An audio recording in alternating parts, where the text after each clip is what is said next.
Good morning friends, welcome to study space. हम बात कर रहे हैं आपसे होम साइंस सब्जेक्ट के बारे में। ठीक है, हुआ बिहार पीजीटी का पहले एग्जाम है। ठीक है, उसके पॉइंट ऑफ व्यू से आप जाकर सिलेबस हमने डाल दिया है, आप सिलेबस देख सकते हैं। सिलेबस के अकॉर्डिंग अभी हम टेक्सटाइल पढ़ा रहे हैं, तो टेक्सटाइल हम यूपी टीजीटी के लिए पढ़ा रहे थे, बट जितना अब तक पढ़ाया है वो सारे कवर कर रहे हैं जो इसके सिलेबस ने दिया हुआ है, क्योंकि इसका सिलेबस बिल्कुल डिक्लेयर किया है, एकदम डिफाइन करके इन्होंने सिलेबस दिया है कि इतना पढ़ लोगे तो हो जाएगा। तो उसमें नमदा है, ठीक, नमदे का प्रकार भी है। बिना बुने हुए वस्त्र हमने पढ़ा दिया है, नमदे के बारे में उसमें बात की है, तो नमदा हम पढ़ा दे रहे हैं आपको। ठीक है, आप इसको पढ़ते जाइए थियरी को, इसके बाद इससे रिलेटेड क्वेश्चन भी करवा दिया जाएगा आपको पूरे पूरे।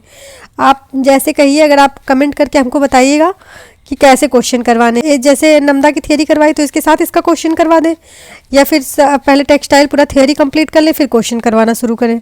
जैसे फूड एंड न्यूट्रिशन का, और फूड एंड न्यूट्रिशन का हमने थियरी कंप्लीट कर दी है, क्वेश्चन करवा रहा है टॉपिक वाइज, वो क्वेश्चन चलते रहेंगे। ठीक है, हमने जो पिछला करवाया है आपको क्वेश्चन, प्रोटीन का क्वेश्चन करवा दिया है, विटामिन का हमने पहले करवा दिया था। अब जो हमारे पास क्वेश्चन बचा है, जो अब क्वेश्चन करवाना है हमको, वो खनिज लवण का अगला जो क्वेश्चन आएगा वो मिनरल्स का आएगा। ठीक है, जो क्वेश्चन की अगली वीडियो आ रही है वो मिनरल्स की आ रही है। चलिए स्टार्ट कर लेते हैं। नमदा, ठीक, फेल्ट या नमदा, वस्त्र व नमदा की प्रक्रिया। फेल्ट जो होता है उसी को नमदा भी कहा जाता है। ठीक है, felted fabrics and the felting process, इसका क्या प्रोसेस, कपड़े पे इसका क्या प्रभाव पड़ता है, क्यों ये करना आवश्यक है, ठीक, इन सब चीज़ों के बारे में हम डिटेल जानेंगे।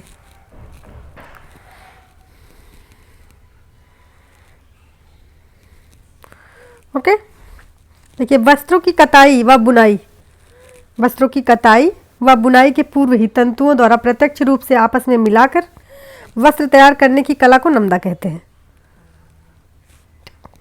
वस्त्रों की कताई व बिना बुनाई के पूर्व, काटने और बुनने से पहले तंतुओं को प्रत्यक्ष रूप से आपस में मिलाकर वस्त्र तैयार करने की कला को नमदा प्रक्रिया व इससे बने वस्त्रों को नमदा कहा जाता है। इस प्रक्रिया को नमदा कहते हैं और इससे बने वस्त्र को नमदा कहा जाता है। ठीक है, नमदा प्रक्रिया, ये प्रक्रिया कैसे होती है? नमदा प्रक्रिया मौलिक रूप से ऊन के तंतु की सल्क वाली सतह और घुघराले की भौतिक विशेषता पर निर्भर करता है।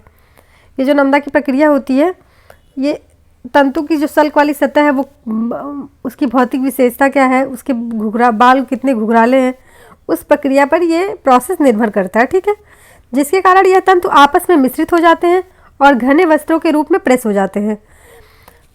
ये क्या होता है, ये आपस में मिश्रित किए जाते हैं इन तंतु को। ठीक, इसकी विशेषता पर यह निर्भर करता है, तंतु को आपस में मिश्रित किया जाता है और घने वस्त्रों के रूप में प्रेस हो जाते हैं। एक पूरा घने वस्त्र के रूप में तैयार किया जाता है और उसे प्रेस कर दिया जाता है। ठीक है, प्रेस करके ही नमदा प्रोसेस किया जाता है, आप समझ लीजिए। इन वेट पर समान रूप से गर्म पानी डाला जाता है। इसे कैसे किया जाता है, इस पे एक समान रूप से पूरा इसको पहले फैला दिया जाता है, ठीक, प्रेस कर दिया जाता है एक घने रूप में एक साथ इकट्ठा करके, उसके बाद इसमें गर्म पानी डाला जाता है। फिर इन्हें वाष्प पेटी, स्टीम बॉक्स, जिसे स्टीम बॉक्स कहते हैं, ठीक है, स्टीम बॉक्स से निकाला जाता है। इसे स्टीम बॉक्स में जाकर निकाला जाता है ताकि तंतु पूरी तरह गर्म हो सके।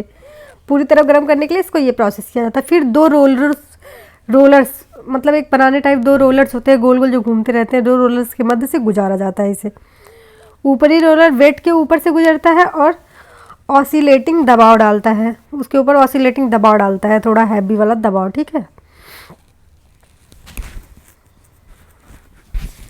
इस प्रक्रिया द्वारा, इस प्रोसेस द्वारा नमदा बनाया जाता है। ठीक, अब नमदा के कितने प्रकार है, टाइप ऑफ नमदा। नमदा के प्रकार,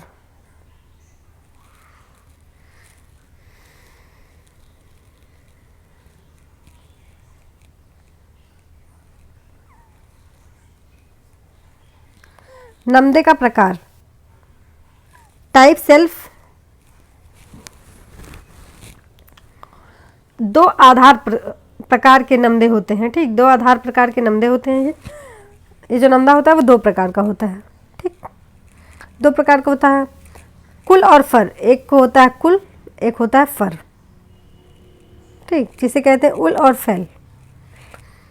इन तंतुओं को अन्य तंतुओं के साथ विभिन्न अनुपात में मिश्रित किया जाता है। ये जो तंतु है उन्हें अन्य तंतु के साथ विभिन्न अनुपात में, अलग अलग अनुपात में मिश्रित किया जाता है, एक अनुपात नहीं होता, ठीक है, जिससे ऊन या फर मिश्रित नमदा बनाया जा सके।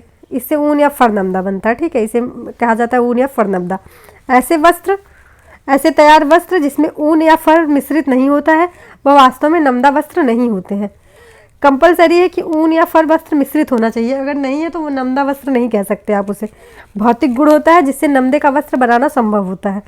ऊन या फर मिलाने पे ही उसकी जो रासायनिक भौतिक प्रक्रिया का जो निर्माण होगा वो तभी होगा जब ये दोनों एक साथ मिक्स होंगे, अगर नहीं होंगे तो नमदा नहीं कह सकते आप उन वस्त्रों को, ठीक है। अगला क्या है, ऊनी नमदा। ऊनी नमदा कैसे बनता है? ऊल वाले जो नमदा बनते हैं हम उनकी बात कर रहा है कि ऊनी नमदा कैसे बनता है। ऊनी नमदा काफ़ी संतोषप्रद किस्म का होता है, मतलब अच्छा होता है, क्वालिटी उसकी अच्छी होती है, जो लेता है वो सेटिस्फाई रहता है उससे। चूँकि ऊन में चिपकाने का किया जाता है, किंतु यदि महीन किस्म का लघु आकारीय धागा उपयोग में लाया जाता है तो नमदा मजबूत व बिना बुने हुए वस्त्र या फेल्ट है। अगर इसे कह रहा है कि किंतु अगर महीन किस्म का, अगर बहुत पतला रेशा उपयोग में लाया जा रहा है तो ये इससे बुना हुआ जो नमदा होता है वो बहुत मजबूत होता है, बिना बुनाई वाला ही नमदा बहुत मजबूत होता है, इसे फेल्ट कह सकते हैं, ठीक है, ये वस्त्र या फेल्ट है। अब फर नमदा क्या है? फर नमदा फर वाले पशुओं के लघु आकारीय जैसे खरगोश आदि के तंतुओं द्वारा, जो खरगोश होते हैं छोटे जीव का, जो मतलब बहुत सॉफ्ट वाले तंतुओं से समारा बनाया जाता है। इसे क्या कहा जाता है? इसे समरा बनाया जाता है और उससे हेड बनाए जाते हैं, समरा और हेड बनाया जाता है। फर नमदे को समांतर तंतुओं के मिश्रण द्वारा बनाया जाता है। इसे तंतु को एक साथ मिश्रित करके, बहुत सारे तंतु को एक साथ मिश्रित करके तब बनाया जाता है। फर के कारण नमदे में नर्मपन, चिकनापन, प्रतिस्कंदता और जल निवारकता का गुण आ जाता है। चिकनापन आ जाता है इसमें, प्रतिस्कंदता आ जाता है और जल निवारकता का गुण आ जाता है। नेक्स्ट क्या है? नमदे का उपयोग। नमदे का उपयोग कैसे करते हैं? Use of felt. नमदे का उपयोग कैसे करते हैं? नमदे की विशेषता उसके उपयोग को प्रभावित करती है। तनाव सामर्थ्य और लटकनशीलता के अभाव को। तनाव सामर्थ्य और लटकनशीलता के अभाव के कारण नमदे के उपयोग में समितता आती है। ये थोड़ा सा लटकनशील होता है और तनाव सामर्थ्य होता है, इसीलिए थोड़ा नमदे का जो उपयोग होता है वो थोड़ा सा समितता आती है, मतलब थोड़ा कम किया जाता है, और सामान्य परिधान के वस्त्र बनाकर कठिन होता है, ठीक है। नमदे से सामान्य प्रकार का वस्त्र बनाना टफ होता है थोड़ा सा। यह विशेष रूप से हेड बनाने के लिए प्रयोग किया जाता है। नमदा कुछ वस्तुओं को बनाने के उपयुक्त, जैसे स्लीपर, जूते, सोल, टेबल, पेड़ आदि जो नमदा से बनाया जाता है। जैसे स्लीपर हमारे बनते हैं जो थोड़ा मुड़ते हो, ठीक है, स्लीपर, जूते, सोल आदि बनाए जाते हैं, टेबल नमदे से, ठीक है। नमदे में बस इतना ही था। तब तक आप चैनल को सब्सक्राइब कर लें, बेल आइकन को प्रेस कर लें ताकि नोटिफिकेशन आपको मिले और आप हमसे जुड़ सकें। आप वीडियो तो देख लेते हैं लेकिन चैनल को सब्सक्राइब नहीं करते। Please subscribe, share and like. Thank you for watching this video. मिलते हैं नेक्स्ट वीडियो में।